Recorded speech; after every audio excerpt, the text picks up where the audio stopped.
Hi home searchers! Welcome to this brand new 3-story, 7-bedroom house here in BF Homes, Muntinlupa. My name is Eva and I am your real estate broker friend. Now let's start the house tour.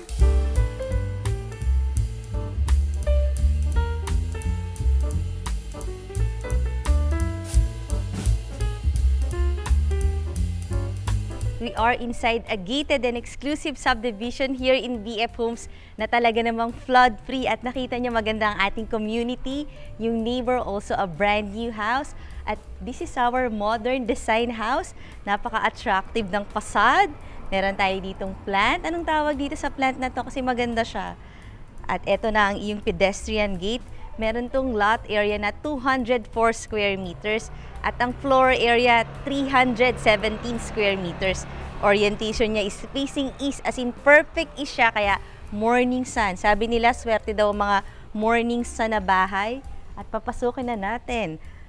Let's go! As in newly built from the ground. At eto na nga ang ating side garden. Talagang punong-puno ng halaman yung buong side at mataas yung kanyang fence. Tapos dito may mga glass tayo kasi nga modern inspired house. Meron ka rin ditong patch of green. Fully covered tong part na to. At nandito na tayo sa yung 3-car carport na mataas din yung ating clearance at maganda yung ceiling treatment. Wood. Hanggang dito yan kaya kahit maulan, mainit, hindi mababasa ang ating mga sasakyan or maiinitan. At meron din ditong CCTV. At ito na ang ating 3-car carport. Punta tayo doon. Mostly yung mga homeowners ni-utilize nila yung kanilang parking. Minsan dito nilalagay yung buffet table. Pag may mga birthdays, kasi nga ang lawak ng iyong parking at saka may tiles na. Meron ka ditong bathroom ng iyong helper. Ito malaki pa talaga to kahit SUV ka siya dito. Tapos may access dito papunta sa kitchen, pero ito, helper's room.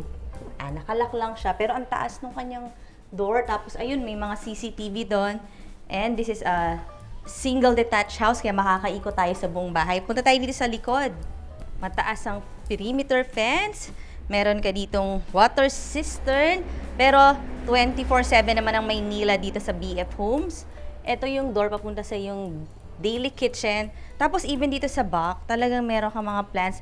Actually, hanggang dito yan sa gilid. So, mataas din yung iyong privacy sa iyong house. Kasi ayan, nakita naman natin na talagang ang tataas ng fence mo, pati yung neighbor. So, pupunta na tayo sa ating main door para makita mo na ang interior look ng iyong modern design house. Let's go! Meron na akong 3 CCTV na nakikita dito sa labas ng house at meron nga dito sa door. Bago ko ipakita ang iyong future house, request ko naman na i-click mo na yung subscribe button ng ating channel na Home Search Philippines para updated ka lagi sa mga videos ng magagandang bahay. At ngayon, papasukin na natin. Let's go! And welcome to your elegant brand new house here in BF Homes.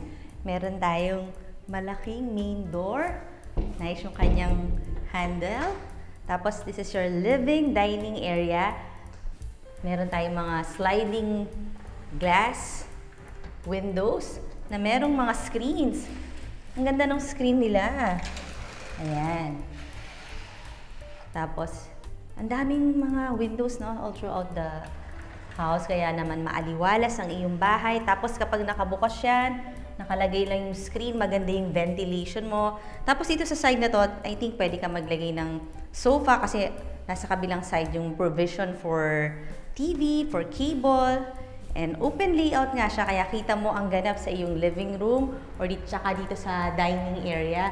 At meron na naman tayong nakikitang CCTV. Ayun siya.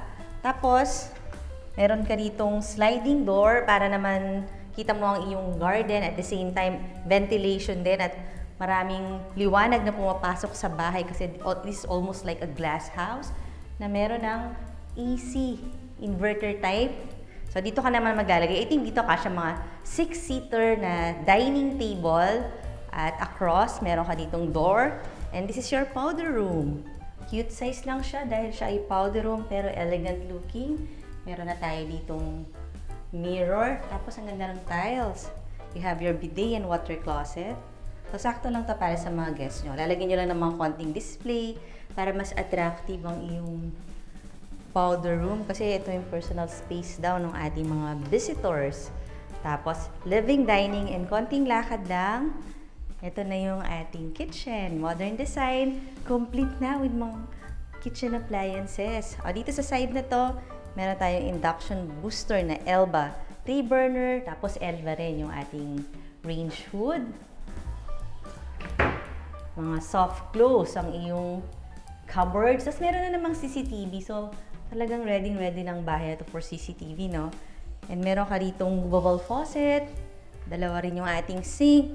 Tapos maliwanag din ha. Kasi ayan o, meron ka ritong window na malaki din. Tapos marami kang mga cabinets. Ito nakasarado pa pero ayan, do not open. Yan, titingnan lang natin na brand new Elba ang iyong microwave. Ito naman oven. Yan, nakasarado pa. Nakatakip para wag maalikabukan. Tapos katabi niya ang 2-door refrigerator na kadi-deliver lang. Mga brand new talaga tong appliances mo dito sa iyong kitchen. Tsaka talagang sukat siya ha. Ayun, syempre may mga cabinet pa doon para naman maximize natin yung mga spaces na yan. Dahil sa kitchen, marami tayong mga gamit, di ba? And another kitchen. Ito na yung pinaka-daily kitchen mo. So, katabi niya lang ang iyong clean kitchen. Tapos another stove naman. Pero this time, ito gas ang gagamitin mo. So, meron yung sa ilalim, nandun yung ating hose para dun mo na lang ilalagay yung gasol. 3 burner din siya, Elba. Tapos meron ka ring range hood na Elba. Ito yung pinaka laundry area. So meron kang front load Samsung na washer and dryer. So parang American style yung iyong mga laundry dito na paglagay mo, pagkuha mo, tuyo na. O diba, maganda yun. Ito ano to? Circuit breaker. Tapos kung naaalala nyo, ito na yung likod ng bahay. Nandito yung cistern tank. Ayan, nakasarado lang siya. So kahit maulan, kahit tamaan niya ng tubig ulan, okay lang kasi talagang okay siya. So you have seen your kitchen. Parang dalawang kitchen mo, no? Also, meron tayo ditong AC. So malamig siya dito yung sa living, dining at saka dito sa kitchen. Talagang pag naka-on lahat yan, lamig-lamig dito sa loob ng iyong house. At meron kang ground floor bedroom. Let's see. Ito na ang ating ground floor bedroom. At meron siyang floor-to-ceiling height cabinet na modular. Makinis ha. So dito ka maglalagay ng bed. Kasi dito sa kabila, dito ka naman pwedeng maglagay ng TV. Pwede mo siyang gawing media wall. Ayan o, may mga outlet ka dyan. Tapos ang dami mo rin mga plugs. So pwede dyan ng iyong TV. Pwede ka rin dito maglagay ng bed. Whichever. Kaya kung kailangan mo ng interior designer, pwede mo akong tawagan kasi meron tayong mga friends na professional. Kasi yan, meron ka ng AC. So, lahat ng rooms meron ng AC. At ang advantage ng room nito, meron siyang own bathroom. Ito ang ating bathroom na may double shower. Tapos ito mga tempered glass. Yan ang iyong water closet. May bidet. Kompleto rin siya. Compact yung iyong bathroom. Approaching to your second floor, dito tayo sa ating staircase na mga tempered glass din yung ginamit dito. Tapos may mga lights din, no? Kaya sa gabi, pag yan ang naka-on, okay lang, safe ka naman sa iyong hagdan. Pero bago ko nga pakita ang iyong second floor, request ko rin na i-like mo na yung Facebook page ng Home Search PH para makita mo yung pictures ito at padami ka pang makitang nice houses. Akit na tayo! Dito sa second floor, may 2 big bedroom at uunahin na natin itong master bedroom. Very spacious ang iyong master bedroom. Naku, ma-appreciate mo ito sa action talaga na ganito pala kaluwag. Kaya dalawa lang yung rooms dito sa second floor kasi nga talaga namang sizable. Meron ka ng AC dito. Tapos ito na yung parang pinaka-media wall. Ayan yung mga outlet. Tapos ito yung sa CCTV, naka-ready na. Kaya pala sa lahat ng mga spot dito sa bahay, ang dami ko nakikita mga CCTV kasi ayan o, ready na siya. Tapos meron ka ritong malaking window na sliding. May mga screens na rin to. Ayan o. Nakatago lang. Actually, maganda yung ganitong klaseng screen. Mahal nga din siya eh. Nag-inquire na ako dito eh. Pero talagang type ko siya. So, this is your bed area. Dito ka pwedeng maglagay ng king size bed. Kasi andun nga ang iyong media wall, yung TV. So, parang habang nagpapaanto ka, pwede ka munang manood dyan. So, malaki tong space na to. Tapos, ito yung part na pwede kang maglagay ng Siguro pwede kang maglagay ng sofa dyan. Kasi malaki pa siya eh. Parang meron kang living room or living space sa iyong master bedroom. Kasi it's very sizable bedroom. And, ang isang magandang part, ito, type ko siya. Floor to ceiling height yung mga cabinet dito sa iyong walk-in closet na maaliwalas, maluwag. Tapos dito sa side na to, ito na yung pinaka vanity area mo. Lalagay ka lang dyan ng mirror. Tapos, syempre, upuan. O, diba? So, ito na yung his and hers closet. Mga soft close din siya. Tapos, magaganda, mga, alam mong high quality sa actual yung ating mga cabinets. Ito, space lang to. Ano bang pwedeng ilagay dito? Pwede ka pa maglagay ng upuan or another table. Napaka-liwanag dito sa side na to. Kasi nga, meron ka pa ritong window. Awning type naman siya. So, kahit nakabukas to, kahit umuulan, hindi naman papasok yung mga rainwater. Tapos katabi ng iyong walk-in closet ay ang iyong bathroom. See? Uy, laki niya. O, diba? Very big space. Pwede ka pang maglagay dito sa side na to na just in case gusto mo lang, kasya dito yung bathtub. Kasi ano ba tong space na to? Diba? Parang pwede siya sa bathtub. Tapos eto, parang may guhit na siya. Eto na yung sa iyong shower. Double shower. Tapos yung bathroom niche mo parang mahaba din. So, kasya dyan yung mga shampoo, lahat ng mga skincare products. Tapos, maliwanag dito sa yung bathroom kasi meron ka dyang mataas na window, your water closet, may bidet. Tapos, malapad ang iyong sink area. Tapos, may mirror. May oras pa.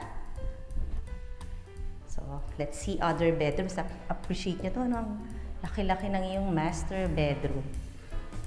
Just across this room is the other bedroom. Let's go there. Malapit lang ha. At ito na siya. Spacious din to. Pero ito, pahaba yung kanyang bed. Pero na-appreciate ko siya kasi ang laki pa rin niya. So dito ka pwedeng maglagay ng bed. Tapos may mga outlet din dito. Pwede ka rin maglagay dito ng TV or the other way around. Very bright room kasi look at the windows. So, halos itong wall na to, puro glass na. I think dito ka pwedeng maglagay ng bed. Tapos yan, meron ka na rin inverter type AC na Daikin. I think mga 2 horsepower yan. So this is your bed area. Tapos papunta dito, meron kang sliding door kasi meron tong very own balcony. I think ito lang yung room na may sariling balcony. Ayan, kita natin ang iyong neighborhood. Maganda yung location ito kasi malapit lang to sa mga Alabang Town Center, sa San Beda, sa Lasal, sa South Mall. Ayan. Medyo pahaba rin yung kanyang balcony. Tapos ito, floor to ceiling height cabinet din. Oh, ang gaganda. Ang iyong mga interior ng cabinets mo, ng wardrobe. Tapos maaliwalas dito pag kukuha ka ng damit kasi nga talagang glass lang siya. And across, meron tayo ditong bathroom. Malaki-laki rin ang iyong bathroom. Meron ka ritong mirror. May ilaw na. Tapos may sink ka. Yung bidet mo, meron ding water closet. Tapos meron ka pang mga ganito. So, pwede ka maglagay dyan ng figurine na medyo matangkad. Tapos meron kang double shower dito. Punta tayo sa 3rd floor. Let's go! Bagay itong house na to sa mga big families kasi nga ang daming bedrooms eh. So, taas, merong 3 rooms. Dito sa 2nd floor, 2 rooms. So, dito pa lang 5 rooms na plus yung sa baba pa. And maids room. Total of 7 bedrooms. Ang galing, no? Sa 3rd floor, may 3 rooms. At ito na yung uunahin nating bedroom dito sa ating 3rd floor. Pagpasok natin, meron dito kagad cabinet, floor to ceiling height. Medyo pare-pareho naman yung style. Tapos ito, yung bathroom na parang kagaya rin ng isang bathroom na maganda, elegant looking. Tapos ito na yung maluwag mong bedroom. So napansin ko itong bahay na to, talagang spacious siya. So pagdating sa space planning, very good. Tapos lahat panoramic windows kaya kahit naka-off yung mga lights mo during daytime, napaka-aliwalas ng bahay kasi ang dami yung mga glass na ganitong kalalaki na window. Dito ka naman pwedeng maglagay ng iyong king size bed pwede. Tapos may AC na rin. So nice bedroom. Let's see the other. Ito na siya. Hindi naman talaga magkatapat kasi ito yung katapat ng door na yan. So sa mga nagpupungsoy dyan, Para sa akin, approved to sa mga feng shui. Tapos pagpasok natin, meron ka na kagad ditong wardrobe, floor to ceiling height din. Just the same elegant looking. Dito pwede ka maglagay ng mini table para study area mo. And this is your bedroom.